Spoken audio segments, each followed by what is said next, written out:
Bobby ചെമ്മണ്ണൂരിന്റെ case ഹൈക്കോടതി പരിഗണിക്കുന്നു. ജയിലിന് പുറത്തിറങ്ങിയ ശേഷമുള്ള ബോബിയുടെ പ്രതികരണങ്ങൾ പോലീസ് ശേഖരിച്ചു. കോടതി ആവശ്യപ്പെട്ടാൽ കൈമാറുമെന്ന് പ്രോസിക്യൂഷൻ അറിയിച്ചു. 12 മണിക്ക് തൃശൂരിൽ വിളിച്ചു ചേർത്ത വാർത്താ സമ്മേളനം ബോബി 4 മണിയിലേക്ക് മാറ്റി.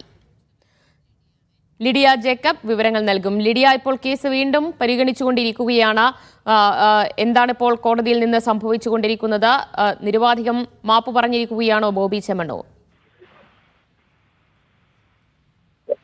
ബോബി ചെമ്മണ്ണൂർ നിരുപാധികം മാപ്പ് പറയും എന്ന് തന്നെയായിരുന്നു പറഞ്ഞിരുന്നത്. അത്തരത്തിലുള്ള പ്രതികരണമായിരുന്നു ബോബി ചെമ്മണ്ണൂരിന്റെ ഭാഗത്തു നിന്നും ഉണ്ടായിരുന്നത്. അപ്പോൾ ആ ഒരു സാഹചര്യത്തിലാണ് ഈ കുറ്റം 1:15 കേസ് വീണ്ടും പരിഗണിക്കുമെന്നായിരുന്നു പറഞ്ഞിരുന്നത്. അത് പരിഗണിച്ചു തുടങ്ങിയിട്ടുണ്ട്. അതിൽ ബോബിയുടെ അഭിഭാഷകൻ കോടതിയെ ഇപ്പോൾ അറിയിച്ചിരിക്കുന്നത് ബോബി നിരുപാധികം മാപ്പ് പറയുന്നു എന്നുള്ള രീതിയിലാണ് അറിയിച്ചിരിക്കുന്നത്. അങ്ങനെ തന്നെയായിരുന്നു ബോബി പറഞ്ഞിരുന്നതും. ഫോണിൽ വിളിച്ച് മാപ്പ് അറിയിക്കാനുള്ള ഒരു സംവിധാനത്തിലേക്ക് കൊണ്ടുവരുമെന്നായിരുന്നു ആദ്യം പറഞ്ഞിരുന്നത്. അപ്പൊ നിലവിൽ ഉള്ളത് എന്താണെന്ന് വെച്ചാൽ ബോബിയുടെ അഭിഭാഷകൻ ബോബി നിരുപാധികം മാപ്പ് പറയുന്നു എന്ന് കോടതിയിൽ അറിയിച്ചിട്ടുണ്ട്. നിലവിൽ കോടതി അത് പരിഗണിച്ചുകൊണ്ടിരിക്കുകയാണ്. അതുപോലെ തന്നെ കഴിഞ്ഞ പ്രാവശ്യം പരിഗണിച്ചപ്പോൾ, അതായത് 12 മണിക്ക് പരിഗണിച്ചപ്പോൾ വലിയ രൂക്ഷ വിമർശനമായിരുന്നു കോടതിയുടെ ഭാഗത്തു നിന്നും ഉണ്ടായിരുന്നത്. അപ്പോൾ ഇപ്പോഴും ആ തരത്തിലുള്ള വിമർശനം കോടതിയുടെ ഭാഗത്തു നിന്നും വരാം. അല്പസമയം മുൻപ് ബോബി ചെമ്മണ്ണൂരിന്റെ പ്രതികരണം ലഭ്യമായിരുന്നു. മീഡിയ വണ്ണുമായി കാര്യങ്ങൾ വിശദീകരിച്ചിരുന്നു. രാത്രിയിൽ ഒപ്പിടാനുള്ള സംവിധാനം ഇല്ലാത്തതിനാലാണ് ജാമ്യം ലഭിച്ചിട്ടും ഇറങ്ങാൻ വൈകിയത് എന്നാണ് ബോബി ചെമ്മണ്ണൂരിന്റെ പ്രതികരണം. കോടതിയോട് മാപ്പ് ചോദിക്കുകയാണ്. ഇനി മുതൽ ശ്രദ്ധിച്ചെത്താൻ വാക്കുകൾ ഉപയോഗിക്കൂ. ജയിലിന് മുന്നിൽ സ്വീകരിക്കാൻ എത്തിയവരുമായി തനിക്ക് ബന്ധമില്ല. കോടതിയെ താൻ ധിക്കരിക്കില്ലെന്നും ബോബി ചെമ്മണ്ണൂർ പറഞ്ഞു. എന്തോ ടെക്നിക്കൽ ഡിഫക്റ്റ് ആണ് പറഞ്ഞത്. ഇന്ന് രാവിലെയാണ് റിലീസ് ഓർഡറുമായിട്ട് ജയിലിലെത്തുന്നത്. ഇന്നലെ എത്തുമെന്നാണ് പറഞ്ഞിരുന്നെങ്കിലും ഇന്നലെ എന്നെ ആരും അപ്രോച്ച് ചെയ്യുകയോ ഒന്നും ഉണ്ടായില്ല. വരുമെന്ന് പറയുകയുണ്ടെങ്കിലും ഇന്നലെ ഉണ്ടായില്ല. പിന്നീട് അറിഞ്ഞത് എന്തോ ടെക്നിക്കൽ പ്രോബ്ലം ആണെന്നുള്ളതാണ്. ഇന്ന് കാലത്താണ് ഇറങ്ങാൻ സാധിച്ചത് എന്നുള്ളതാണ്. അങ്ങനെ ഒരു കാരണം ഉണ്ടായിരുന്നു. ഇറങ്ങാൻ ഇരിക്കാനുള്ള കാരണം അതല്ല മെയിനായിട്ട്, ഇന്നലെ വരാത്തതുകൊണ്ടാണ്. പക്ഷേ അവിടെ ഒരുപാട് പേര് എന്താ പറയുക, റെസ്റ്റോറൻറ്റിൽ ഭക്ഷണം കഴിച്ചിട്ട് ബില്ല് കൊടുക്കാതെ പോയതും അതുപോലെ ചെറിയ ചെറിയ കേസുകളായിട്ട് ഒരുപാട് പേരുണ്ട്. അപ്പോൾ ഞാൻ ചെന്നപ്പോൾ ഒരുപാട് പേരോട് എന്നോട് സഹായം ചോദിച്ചു. സാമ്പത്തിക സഹായം നമ്മൾ ചെയ്യാറുള്ളതാണ്. ബോച്ചെ ഫാൻസ് ഇതിലൂടെ ചെയ്യുന്ന പോലെ നമ്മൾ ചെയ്യാമെന്ന് പറഞ്ഞു.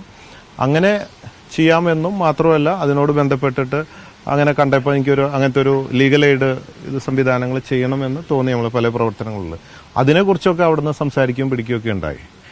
എന്നല്ലാതെ അതിനു വേണ്ടി ഇറങ്ങാതിരിക്കുക എന്നല്ല ഉദ്ദേശിച്ചിട്ടുള്ളത്. ഞാൻ ഇന്നലെ രാത്രി വന്നിട്ട് ഞാൻ ഒപ്പിട്ടില്ല, നിരസിച്ചു എന്ന്. ഇന്നലെ രാത്രി കൊണ്ടുവരികയോ ഒപ്പിടാനോ ഒന്നും അവിടെ അങ്ങനെ ഒരു സംവിധാനം ഒന്നും ഉണ്ടായിട്ടില്ല. അങ്ങനെ ഉണ്ടെങ്കിൽ അത് രേഖാമൂലമുള്ള കാര്യങ്ങളല്ല ഒപ്പിടാനോ പിടിക്കാനോ കൊണ്ടുവരുന്നത്. അപ്പോൾ ഇന്നലെ അങ്ങനെ ഒരു സംഭവം ഉണ്ടായിട്ടില്ല. ഞാൻ ഒപ്പിടാൻ നിരസിക്കുക അങ്ങനെ ഒന്നും ഉണ്ടായിട്ടില്ല. ഞാൻ പലപ്പോഴും നേരത്തെ വിളിച്ചപ്പോഴൊക്കെ ഞാൻ പറഞ്ഞു, ഞാൻ മനഃപൂർവ്വം ആരെയും വിഷമിപ്പിക്കാൻ വേണ്ടി ഒന്നും പറയാറില്ല. കഴിയാവുന്ന സഹായങ്ങൾ മാത്രം ചെയ്യുന്നൊരു വ്യക്തിയാണ്. പിന്നെ മനഃപൂർവ്വം അല്ലെങ്കിൽ പോലും എൻ്റെ വാക്കുകൊണ്ട് ആരെങ്കിലും വേദനിപ്പിച്ചിട്ടുണ്ടെങ്കിൽ എനിക്ക് മാപ്പ് പറയാൻ യാതൊരു ബുദ്ധിമുട്ടോ ഈഗോ കോംപ്ലക്സ് ഇല്ലാത്ത ആളാണ്. കോടതിയോട് തീർച്ചയായിട്ടും ഞാൻ മാപ്പ് ചോദിക്കും. കാരണം കോടതിയെ ഞാൻ ബഹുമാനിക്കുന്നു. നമ്മുടെ നീതിന്യായ വ്യവസ്ഥയിൽ ഞാൻ വിശ്വസിക്കുന്നുണ്ട്. ഇത്രയും കാലത്തിനിടയ്ക്ക് കോടതിയെ ധിക്കരിച്ചു എന്നുള്ള ഒരു സംഭവം എന്നെ കുറിച്ചിട്ടുണ്ടായിട്ടില്ല. ഇനിയും ഉണ്ടാവില്ല ഭാവിയിൽ. ഇത്ര കാലത്തിനിടയ്ക്ക് അങ്ങനെ ഒരു സംഭവം ഇല്ല. ഒരിക്കലും അങ്ങനെ ചെയ്യില്ല എന്നുള്ളതാണ്. ഒരിക്കലും നാടകം കളിക്കുക എന്നുള്ള അങ്ങനെയൊന്നും നമ്മൾ ഉദ്ദേശിച്ചിട്ടില്ല. പിന്നെ മീഡിയകളിലൊക്കെ നാടകം എന്നുള്ളൊക്കെ അങ്ങനെയൊക്കെ പല രീതിയിൽ എന്ന് ഉണ്ടായിരുന്നു. പക്ഷെ ഒരു കാരണവശാലും നമ്മളൊരു ബിസിനസ്മാനാണ്. കോടതിയോടൊക്കെ അങ്ങനെ കളിക്കുമോ? ആരെങ്കിലും വിവരമുള്ളവരാരും കളിക്കില്ല. അതിൻ്റെ ആവശ്യമില്ല. നമ്മൾ അങ്ങനത്തെ ഒരു വ്യക്തിയല്ല. ഒരിക്കലും ഒരു ഉദ്ദേശശുദ്ധിയോടുകൂടെ അങ്ങനെ ഒരിക്കലും ചിന്തിക്കുകയോ പ്രവർത്തിക്കുകയോ എൻ്റെ ജീവിതത്തിൽ ഇന്ന് വരെ അങ്ങനെ ഉണ്ടായിട്ടില്ല. പിന്നെ ആ രീതിയിലേക്കുള്ള അങ്ങനെയൊക്കെ ചർച്ചകൾ കണ്ടു എന്നുള്ളതാണ്. അപ്പോൾ തീർച്ചയായിട്ടും ഞാൻ എപ്പോഴും ആവർത്തിച്ച് പറയുന്നത്, നമ്മുടെ നീതിന്യായ വ്യവസ്ഥയിൽ എനിക്ക് വിശ്വാസമുണ്ട്. കോടതിയോട് എന്നും ബഹുമാനം മാത്രമേ ഉള്ളൂ. എൻ്റെ വാക്കുകൊണ്ട് ആർക്കെങ്കിലും വേദന ഉണ്ടായിട്ടുണ്ടെങ്കിൽ അത് മനഃപൂർവ്വം ഒരിക്കലും ഞാൻ ചെയ്തിട്ടില്ല. എങ്കിൽ പോലും അതിന് ഞാൻ മാപ്പ് ചോദിക്കുകയാണ്. അതിൽ എനിക്ക് യാതൊരു കുറവില്ല എന്നതാണ്. ഒരിക്കലും അങ്ങനെ ഉദ്ദേശിച്ചിട്ടില്ല. ഒരിക്കലും യാതൊരു ബന്ധമില്ല എന്ന് ആരൊക്കെയോ വന്നേ. ഇന്നലെയും കുറേ പേര് വന്നു എന്ന് അറിഞ്ഞു. ഞാൻ ബോച്ചെ ഫാൻസ് എല്ലാ ജില്ലകളിലും കോർഡിനേറ്റേഴ്സിന് നേരത്തെ തന്നെ ഡയറക്ഷൻ കൊടുത്തിരുന്നു.